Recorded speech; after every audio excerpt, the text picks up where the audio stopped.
అయితే దేవుడు ఈరోజు తన వాక్కుని మన కోసం పంపుతున్నాడు తన దాసుని ద్వారా.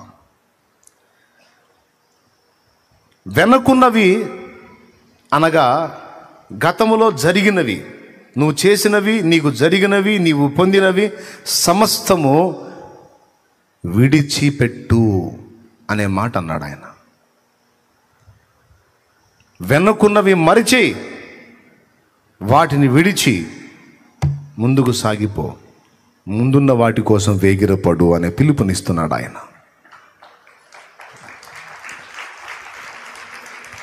అంటే అర్థం ఏంటంటే,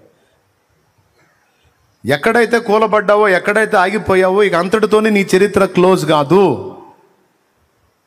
మళ్ళా నీకు వినూత్నమైన జీవితం మున్ముందు రాబోతుంది, ఉంది. ఆ నిరీక్షణ గలదానివై, ఆ విశ్వాసం గలవాడవై ముందుకు చూడు, ముందుకు సాగు, వెనక్కి చూడవాకు అంటున్నాడు ఆయన.